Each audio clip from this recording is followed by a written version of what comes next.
I'm Ted, I use he, him pronouns. I'm organized with the DSA and Jewish Voice for Peace here in Long Beach. I'm honored to be in solidarity with the LGBTQ community here today. And now more than ever, we need to stick together to protect one another against fascism in California, USA, and around the world. I'd like to take this opportunity to stress that our collective liberation, the liberation of all of us, is inherently linked to the liberation of the Palestinian people. And I'd particularly like to call attention to the mischaracterization and weaponization of the concept of anti-Semitism that's being used to attack, discredit, and now even abduct those of us who are calling for an end to the genocide in Palestine. For a personal background, I'm the child of interfaith parents who raised my sister and me Jewish. As early as second grade in Sunday Hebrew school, I remember learning about the Holocaust and how the Nazis used propaganda, like we're seeing today, to dehumanize Jews and other undesirable people. Later, I was taught Zionist narratives about the unreasonable Palestinians who inexplicably rejected peace every time Israel tried to make a deal with them. I began to question the Zionist histories and didn't receive sufficient responses from my teachers, which caused me to further question Zionism. Now I understand Israel to be an apartheid-based ethno-state. This is not what we stand for as Americans. We stand for democracy.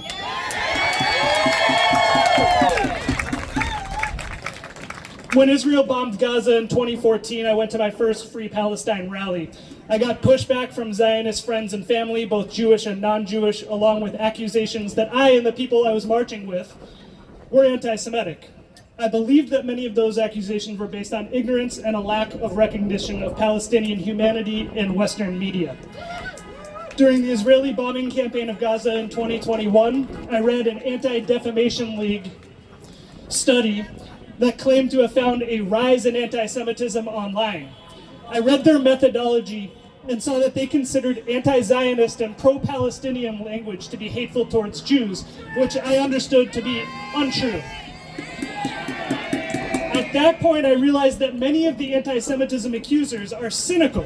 They do not intend to shed light and protect folks from anti-Semitism. Their primary goal is to use the concept as a smokescreen to shut down any criticism of the Israeli state and its use of violence. I found this particularly offensive given that real anti-Semitism, like Islamophobia, like transphobia, like xenophobia, like anti-black racism, and other scapegoating actually is being used to divide us, to draw our attention away from the real structural roots of our problem: capitalism, inequality, and oligarchy. While the Biden administration insisted on greenlighting the genocide in the occupied Palestinian territories, many of us were out here on campuses protesting, and many of us were brutally repressed. While the Harris-Walz campaign chose to ignore poll after poll showing that a majority of Americans and an overwhelming majority of Democratic constituents wanted an arms embargo on Israel, many of us were out here trying to speak truth to power, and we were ignored.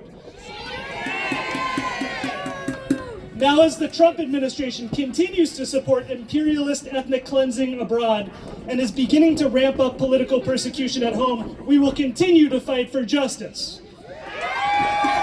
But now more than ever, we have to do it together.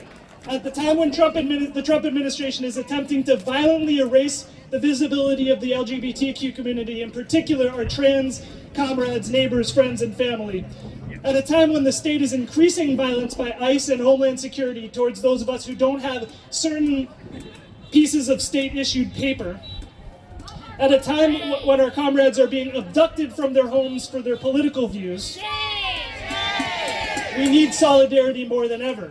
So let's call out false accusations of anti-Semitism. Let's remember that no human is illegal. Let's remember gender has no borders. And let's demand the release of Mahmoud Khalil. From Palestine to Mexico.